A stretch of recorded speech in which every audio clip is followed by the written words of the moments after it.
Sziasztok! Ezúttal egy Mercedes-Benz GLS 400D érkezett a Magyar Autókereskedőház Zrt-hez, és most gyorsan áttekintjük, hogy mit is érdemes nagy vonalakban tudni az autóról. Tartsatok velem!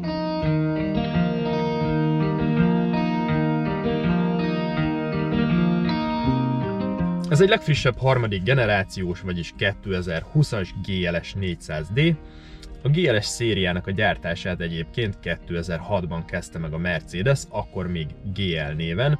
Később csapták hozzá az S betűt, ami arra utal, hogy ez lényegében a terepjárók S osztálya, és ennek megfelelően a Mercedes SUV kínálatának a csúcsát képviseli.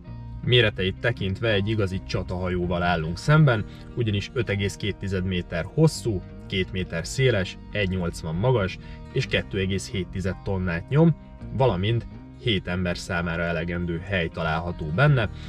Igazából ebből is tökéletesen látszik, hogy a GLS kifejezetten az amerikai piacra készült, mindamellett, hogy egyébként Európában is forgalmazza a Mercedes.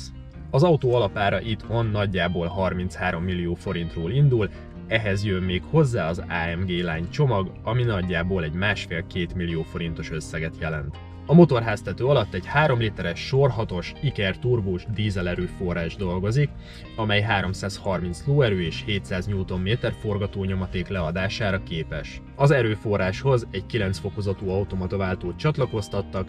Ennek, illetve az összkerékhajtásnak köszönhető, hogy még a 2,7 tonnás önsúly ellenére is kifejezetten dinamikus az autó gyorsulása, hiszen mindössze 6,3 másodpercre van szüksége, hogy 0-ról 100-ra gyorsuljon, a végsebességét pedig 240 km/h-ban limitálták. Szinte felsorolni is lehetetlen azt az elképesztő mennyiségű extrát, amit a Mercedes mérnökei belepakoltak a GLS-be, hiszen lényegében az összes kényelmi és vezetésbiztonsági funkció megtalálható az autóban, amit jelenleg a Mercedes kínálni tud. A műszerfalat egy óriási 2 részből álló infotainment rendszer uralja, ezt beszéddel, érintéssel vagy akár gesztusokkal is lehet irányítani. Emellett széria tartozik az autóban, az emelhető, illetve süllyeszthető légrugós felfüggesztés, illetve az adaptív lengéscsillapítás is, és ha már itt tartunk, egy offroad csomag is rendelhető az autóhoz, amiben többek között felezőt is találunk, így nagyban javíthatjuk az autó terepen való manőverezési képességeit.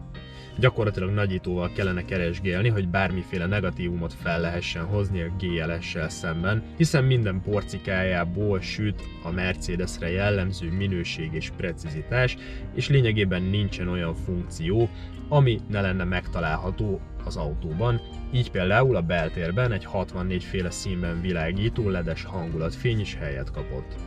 Minden bizonnyal a legnagyobb nehézséget a GLS esetében a parkolás jelenti, hiszen méreteiből fakadóan is lényegesen nehezebb leparkolni vele, mint például egy A-osztállyal, ám ezt a manővert egy 360 fokos kamerarendszer is hivatott segíteni.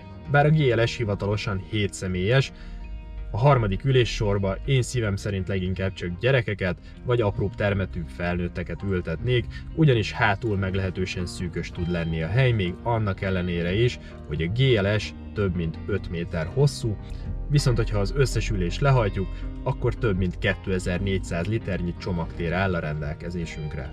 A GLS egy kiváló választás lehet mindazoknak, akik egy-egy útra szeretnék magukkal vinni az egész családot és a fél háztartást is, mindezt természetesen úgy, hogy közben egy prémium kategóriás luxus SUV kényelmét élvezik. Ha te is szeretnél egy ilyen kiváló prémium autót külföldről, akkor keresd a Magyar Autókereskedőház Zrt-t, iratkozz fel a YouTube csatornánkra, kövess minket Facebookon, illetve Instagramon, vagy böngész a honlapunkon található hirdetések között. Sziasztok!